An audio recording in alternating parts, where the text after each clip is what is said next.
Good day, grade 4s, and welcome to Natural Science. We are in week 8.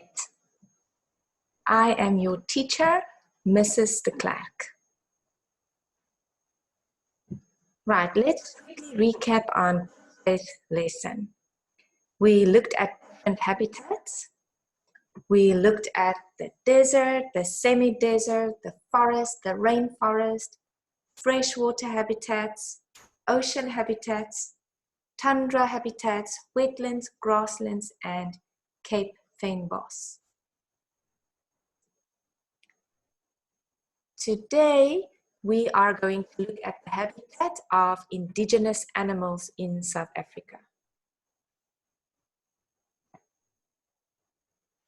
We will also look at why we have the galjoen, the blue crane, and the springbok as our national animal.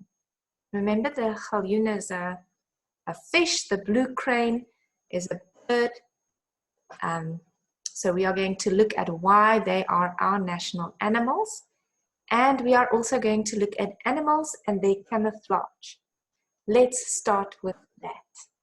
Or let's start with why an animal needs a habitat. Animals and plants need food, water, and shelter in their habitat. Animals also need a safe place to have their young, their babies, and to hide from predators and escape from other danger. We are going to look at some more of the reasons why animals need a habitat. Let's look at camouflage in a habitat. Some animals rely on their habitat to escape danger or to hide from the food that they are trying to catch. So 2 reasons. To help them do this, they blend in with their surroundings, and this is called camouflage. So I just said that animals use camouflage for 2 reasons. The first reason is they use it to hide from their predators. In other words, their camouflage helps them to hide from other animals that eat them. And the second reason, animals use it to hide from their prey. So if they are the predator, then they will use camouflage to hide from their prey. In other words, when they are hunting, it helps them to sneak up on other animals without being seen.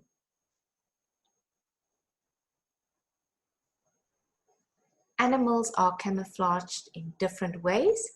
Let's look at some animals and the way they use their habitat to escape danger.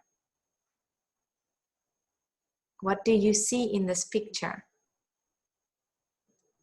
Do you see the frog? And do you see how well it's camouflaged? It's exactly the same color as its surroundings. Our next one. Do you see what animal is in the picture? 2 frogs, and they look exactly like leaves. Do you see them? Here is one, and here is the other one. Oh, and there's a third one here. Wow, isn't that just amazing? Now let's look at how other animals use their camouflage to hide from their prey. So now we are going to look at the predator. Wow. Can you see that spider? Look at this. Exactly the same color as his surroundings. Now, do you think an insect will see him when he goes to sit on that tree? I don't think so.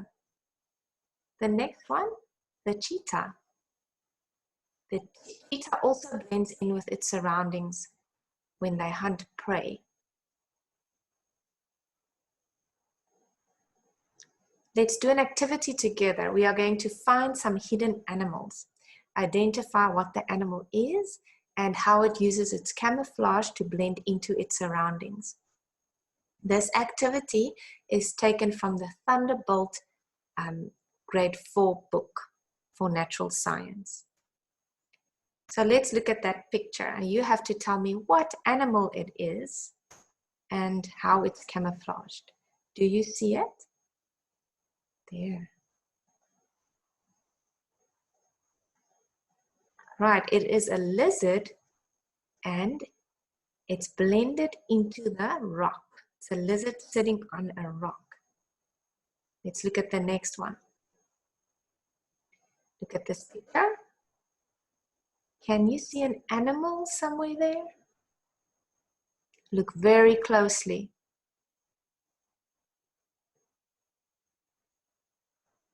Look here.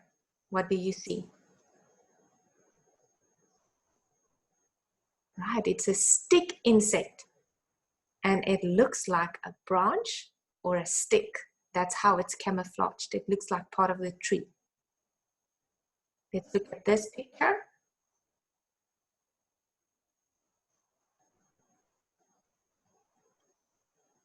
It is a fly. Do you see it here? There we go. And it looks like the bark of the tree.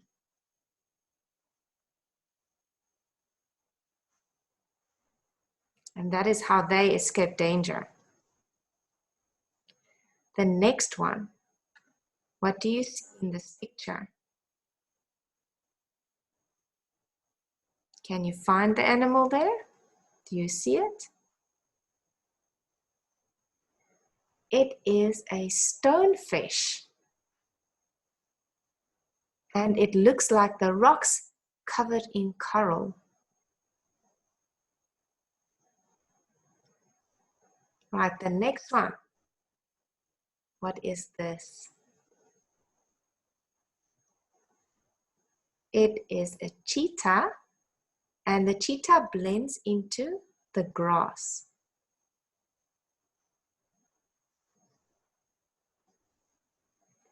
Right, let's look at this picture. What animal do you see there? A sea creature. Crabs. And they have the same coverings and textures as the rocks that they live on. And then in our last picture here, what do you see?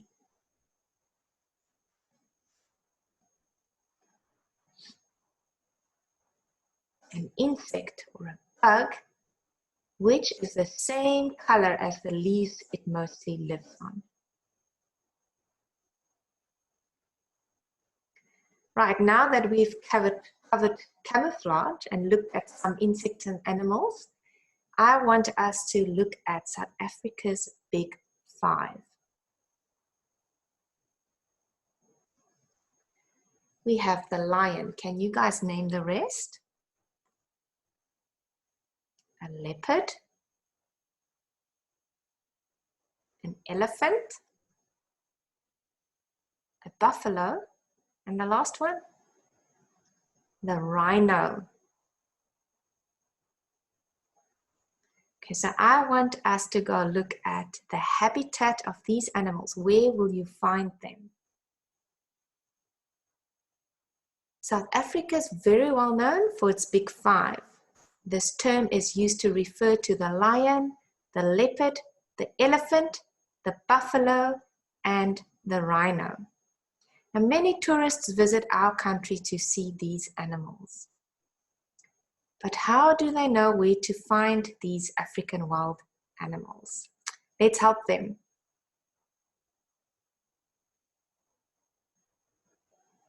Okay, let's have a look at the lion. The lion is the second largest big cat in the world. Do you guys know which one the first one is? I'm not going to give you the answer. I want you to go find out. That is your research you have to do. Okay, what is the largest big cat in the world? At lions' habitat, they can be found roaming in grasslands. And why there? Grasslands often have a better water supply that will attract a higher density of prey species, making it easier for the lions to find food. And there's also the possibility that there's less competition from other similar sized large cats in open grasslands as opposed to in jungles. So they can find food easier in grasslands. Okay, let's look at the leopard. These large cats live in almost any type of habitat, including rainforests, deserts, woodlands, grassland savannas, forests, mountain habitats, coastal shrubs, shrublands, and swampy areas. In fact, leopards live in more places than any other large cat. Did you guys know that? Okay, they spend a lot of time in trees. Their spotted coat camouflages them and makes them blend in with the leaves of the tree. So they will often drag their prey into trees to keep it from being taken by other animals. Just an interesting fact, the leopard is the strongest climber of the African big cats. Let's look at the majestic elephant. Where can we find them? They live in tropical and subtropical regions of Africa and Asia. They are found most often in savannas, grasslands, and forests. Now, elephants play a very big role in nature. They shape their habitat in many ways. When it's dry, they use their tusks to dig up dry riverbeds, and then by doing that, they create water holes. And other animals can drink from that. Isn't that clever? Their dung is full of seed, and that helps plants spread across the environment. And it makes a pretty good habitat for dung beetles too. Now, many plant species have evolved seeds that are dependent on passing through an elephant's digestive tract before they can germinate. Right, so that is very important for the environment.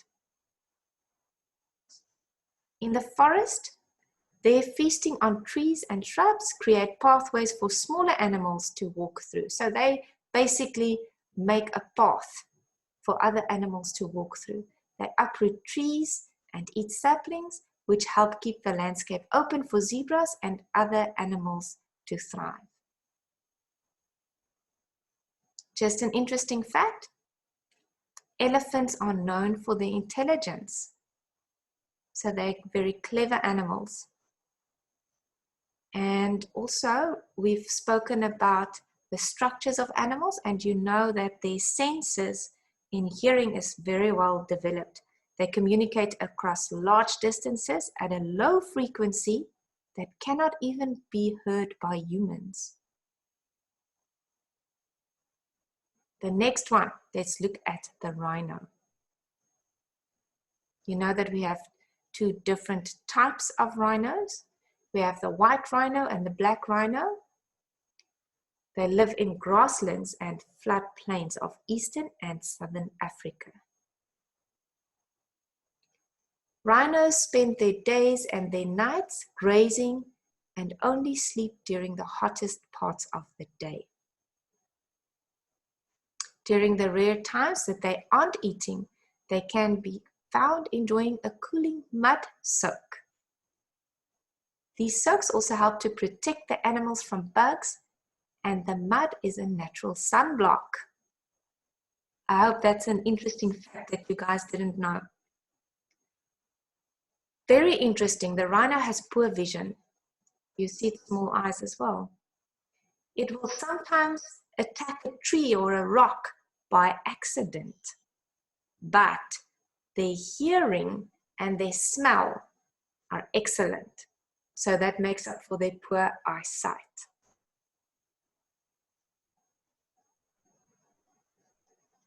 Our next one is the buffalo.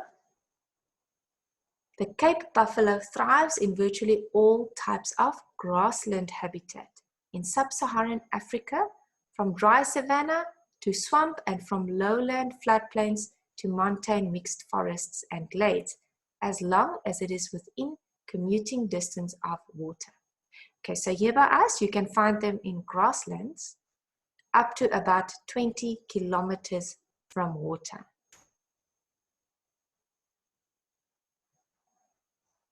Some interesting facts: a buffalo's primary predator is the lion. Now, buffaloes will try to rescue another member who has been caught.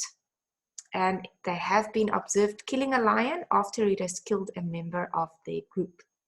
So buffaloes are definitely not to be messed with. Okay, now we are going to have a look at South Africa's 5 animal and plant symbols as our national symbols. Okay, national symbols are used to identify a country, and these are animals and plants that live in habitats found in our country or in our seas. We are going to look at the blue crane, the springbuck, the galjoen, and then 2 other ones that we will be looking at later in the week is the king protea and the yellow wood tree.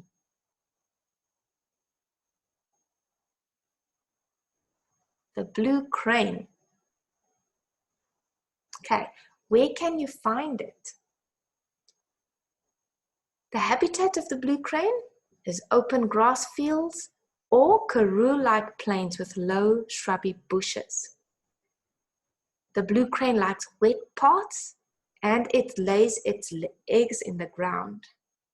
It grazes in the field and it eats seeds, insects, and small reptiles. Okay, you can find them in the karoo, but also in grasslands, in Natal, and in the Highveld, usually in pairs or small families. The reason why the blue crane is our national bird is because they are only to be found in South Africa. Our next one, the springbuck. This is South Africa's most well-known antelope. Its habitat, it lives in dry, barren areas and open grass plains. You will find them in the Free State, Northwest, and the Karoo. You will often see springbok on an African safari.